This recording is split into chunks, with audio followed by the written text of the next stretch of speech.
उन्होंने इस्तीफा दे दिया है। इस वक्त की आपको ये बड़ी खबर बता रहे हैं, नीट पेपर लीक को लेकर के लगातार प्रदर्शन किए जा रहे थे। दिल्ली से लेकर के अलग अलग राज्यों में छात्रों का गुस्सा नजर आ रहा था। अब सभी की एक ही मांग थी कि शिक्षा मंत्री धर्मेंद्र प्रधान इस्तीफा दे, और धर्मेंद्र प्रधान ने इस्तीफा दे दिया है। इस वक्त की आपको ये सबसे बड़ी खबर बता रहे हैं, जिस मांग को लेकर के 1 महीने से छात्र आंदोलन कर रहे थे, प्रदर्शन कर रहे थे। उनकी मांग इतनी थी कि शिक्षा मंत्री धर्मेंद्र प्रधान इस्तीफा दें, और उन्होंने देखिए अब इस्तीफा दे दिया है। यानी कि सरकार ने उनकी मांग सुन ली है, मान ली है, और उन्होंने अब धर्मेंद्र प्रधान ने इस्तीफा दे दिया है। ये बड़ी खबर आपको इस वक्त बता रहे हैं, जहां सरकार की तरफ से जंजीस की मांग ली गई और शिक्षा मंत्री धर्मेंद्र प्रधान ने इस्तीफा दे दिया। सोशल मीडिया पर इस बात की जानकारी दी गई है। इस वक्त के आपको ये बड़ी खबर बता रहे हैं, जहां सोशल मीडिया पर धर्मेंद्र प्रधान ने इस्तीफा दिया, इस बात की जानकारी दी गई। तो बड़ी खबर आपको बताया, जहां सरकार की तरफ से युवाओं की मांग अब मान ली गई है, क्योंकि युवा आक्रोशित थे और हमने देखा कि कितनी बड़ी संख्या में युवा प्रदर्शन कर रहे थे और लगातार वो डटे हुए थे। हालांकि कई बार पुलिसकर्मियों की तरफ से लाठीचार्ज भी किया गया, उन्हें हटाने की कोशिश भी की गई, लेकिन एकजुट होकर के छात्रों की सिर्फ ये मांग थी कि पेपर लीक को रोका जाए, छात्रों के भविष्य को बचाया जाए, और इसीलिए शिक्षा व्यवस्था में सुधार जरूरी है। और इसी को लेकर के वो शुरू से ही, जब नीट पेपर लीक हुआ उस वक्त से ही मांग कर रहे थे कि धर्मेंद्र प्रधान को इस्तीफा देना चाहिए। और अब देखिए ये बड़ी खबर सामने आ रही है, जहां धर्मेंद्र प्रधान ने इस्तीफा दे दिया। सोशल मीडिया के जरिए उन्होंने खुद इस बात की जानकारी दी। तो बड़ी खबर आपको बताएं, धर्मेंद्र प्रधान की तरफ से इस्तीफा दे दिया गया है। तो प्रधानमंत्री नरेंद्र मोदी ने कुछ दिन पहले ही, परसों ही इस बात का जिक्र किया था कि हम शिक्षा व्यवस्था में सुधार करेंगे। पेपर लीक को लेकर के हम फास्ट ट्रैक कोर्ट उन्होंने बनाया और छात्रों की हर मांग वो पूरी करेंगे। ऐसे में धर्मेंद्र प्रधान को इस्तीफा देना पड़ा और उन्होंने इस्तीफा दे दिया। हमारे साथ ज्यादा जानकारी के लिए शंकर जुड़ चुके हैं, शंकर आनंद। शंकर, धर्मेंद्र प्रधान ने अब इस्तीफा दे दिया, अब आगे क्या होगा? जिस तरह से ये मामला आगे बढ़ता हुआ नजर आ रहा है, और एक तरह से इन प्रदर्शनकारी छात्र छात्राओं की जो ये खास तौर पर जो सीजीआई पार्टी है, इसकी जो प्रमुख मांग यही रही है, और शुरू से ही कहा जाता रहा है कि वो उनकी मांग ही थी धर्मेंद्र प्रधान को इस्तीफा देना चाहिए। धर्मेंद्र प्रधान जो केंद्रीय मंत्री हैं, उनके इस्तीफे की मांग की जा रही थी। और ये कल भी इस मामले पे एक बेहद महत्वपूर्ण बैठक हुई थी, जिसमें कि दिल्ली के कॉन्स्टिट्यूशन क्लब में, और उस वक्त में भी जो बातचीत जो है पूरा हो नहीं पाया था। तो इसकी वजह जो उस वक्त में कही जा रही थी कि जब तक केंद्रीय मंत्री धर्मेंद्र प्रधान रिजाइन नहीं करते हैं, तब तक वो जो है ये पीछे हटने वाले नहीं हैं।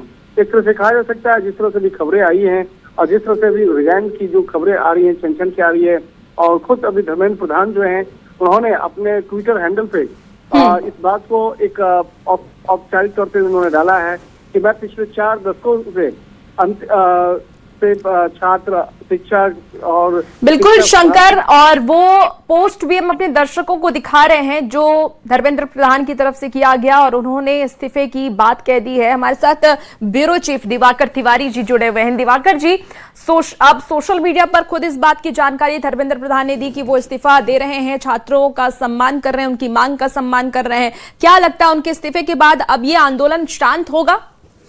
देखिए, ये आंदोलन शुरू हुआ छात्रों की डिमांड से, और अब जो है ये आंदोलन धीरे धीरे इसका विकृत रूप दिखता हुआ नजर आ रहा है। लगातार जो एंटी एलिमेंट है वो भीड़ में जो है घुसकर जो जिस तरीके से आप पटना से दिल्ली तक देखिए जो मंजर दिखाई दे रहा है, उसमें लगता है कि आंदोलन ने जो है अपनी दिशा बदल दी है, दिशाहीन हो गई है। तो ऐसे में धर्मेंद्र प्रधान ने जो जिम्मेदारी ली है, एक उन्होंने नैतिक तौर पे इस्तीफे देने की जिम्मेदारी ली है। उससे लगता है कि जो लगातार असामाजिक तत्व उपद्रवी लगातार जिस तरीके से पटना हो या दिल्ली में जो प्रदर्शन कर रहे हैं, विरोध दर्ज कराने का उनका जो तरीका है, उससे ये उम्मीद की जा रही है कि जो लगातार 10 दिनों से जो घटनाक्रम चल रहा है उस पर विराम लगेगा, उसी नियत से केंद्रीय मंत्री धर्मेंद्र प्रधान ने इस्तीफा दिया है। आंदोलन जो शुरू हुआ वो नीट के मामले से शुरू हुआ, लेकिन जैसे जैसे ये आंदोलन आगे बढ़ता गया उसमें साफ तौर पे दिखता रहा कि जो एंटी एलिमेंट है वो भी इसका फायदा उठाते रहे। पटना में अगर देखिए जो गिरफ्तारियां हुई है वो ऐसे कई चेहरे हैं जिनका कोई सरोकार नहीं है। छात्रों के मामले से कोई सरोकार नहीं है।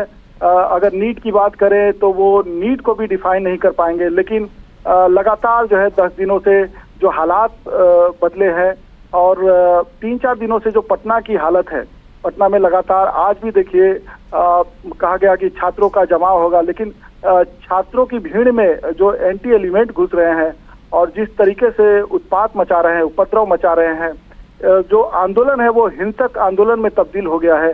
तो ये जरूर सरकार के लिए चिंता का सबब रहा और केंद्रीय मंत्री धर्मेंद्र प्रधान ने आगे बढ़कर नैतिक जिम्मेदारी के तौर पे अपना इस्तीफा उन्होंने सौंपा है।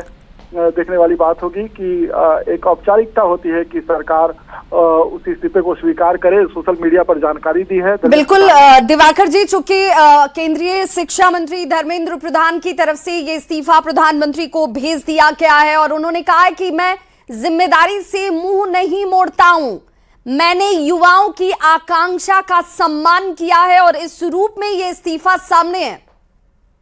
जी बिल्कुल, और उन्होंने एक शब्द, एक वाक्य का इस्तेमाल किया है कि देश की युवा शक्ति को भ्रम के कुचक्र में फंसने नहीं देंगे, यही मेरा संकल्प है। यानी सीधे तौर पे उनका का मकसद है कि जो युवा शक्ति है, जो छात्र है, उन्हें सकारात्मक दिशा में आगे बढ़ना है, उनकी जो समस्याएं हैं उसका समाधान होना है।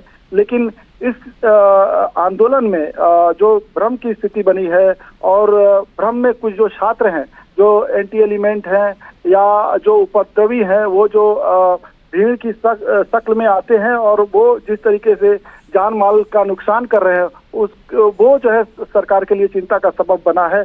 पटना की ही तस्वीर को देखिए, पटना का मंजर देखिए, तो उसमें साफ तौर पे दिख रहा है कि किस तरीके से आंदोलन की दिशा बदल चुकी है। उपद्रव हो रहे हैं, लोगों को टारगेट किया जा रहा है, मीडिया पर्सन को टारगेट किया जा रहा है, पॉलिटिकल एक्टिविस्ट को टारगेट किया जा रहा है, राहगीरों को टारगेट किया जा रहा है, जो सार्वजनिक परिवहन है उसको टारगेट किया जा रहा है, सरकारी परिवहनों को टारगेट किया जा रहा है। तो ऐसे में धर्मेंद्र प्रधान ने एक नैतिक जिम्मेदारी, बिल्कुल नैतिक जिम्मेदारी लेते हुए दिवाकर जी, धर्मेंद्र प्रधान ने अपना इस्तीफा जो है वो दे दिया है। और हमारे साथ लगातार शंकर आनंद भी जुड़े हुए हैं। शंकर, क्या अब हम ये उम्मीद करें, क्या ये मानकर चलें कि अब जब धर्मेंद्र प्रधान की तरफ से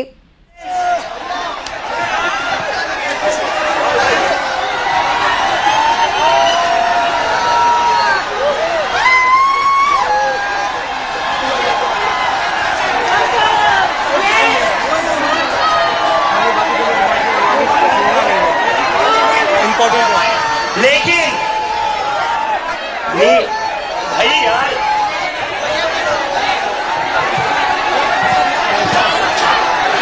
ये टूट जाएगा, इनको बैरिकेड से दूर पीछे हटिए, सारे लोग पीछे हटिए, पीछे हटिए, बैरिकेड गिर जाएंगे। तो देखिए अब इस्तीफे के बाद जो प्रतिक्रियाएं हैं वो अब सामने आनी शुरू हो चुकी हैं। हमारे साथ ब्यूरो चीफ दिवाकर जी लगातार जुड़े हुए हैं। दिवाकर जी, अब तो ये आगजनी, ये तोड़फोड़, पब्लिक प्रॉपर्टी को तोड़ने, उसे डिस्ट्रॉय करने की जो एक तरीके से मुहिम चल पड़ी थी, उस पर विराम लग जाना चाहिए, क्योंकि यही तो उनकी मुख्य मांग थी। जी बिल्कुल, जिस तरीके से आंदोलन की तीव्रता बढ़ी, सरकार ने गंभीरता दिखाई, प्रधानमंत्री खुद जो है एड्रेस करने के लिए आए जो छात्र हैं, लेकिन जो छात्रों के आंदोलन को जिस तरीके से छात्रों के आंदोलन में भ्रम की स्थिति बनाई गई, और उसी बात का जिक्र कर रहे हैं धर्मेंद्र प्रधान, ये जो भ्रम का कुचक्र है उसमें छात्र न फंसे।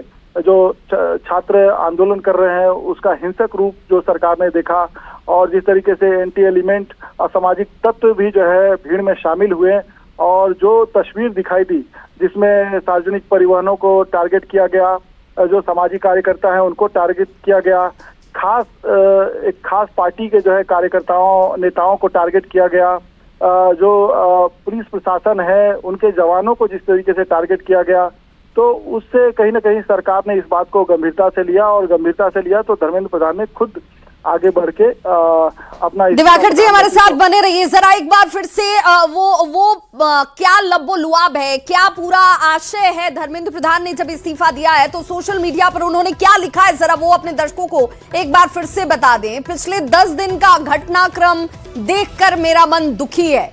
ये मेरे लिए व्यक्तिगत प्रतिष्ठा का विषय नहीं है। भारत की युवा शक्ति देश की असली ताकत है। जंतर मंतर पर जो स्थिति बनी है, इस स्थिति का राष्ट्र विरोधी ताकतें लाभ नहीं उठाएं। देश की एकता बनी रहे। भारत के एक भी विद्यार्थी का भविष्य कानूनी पेचीदगी में ना उलझे। हमारे बच्चे अपना मन पढ़ाई में लगाएं, करियर बन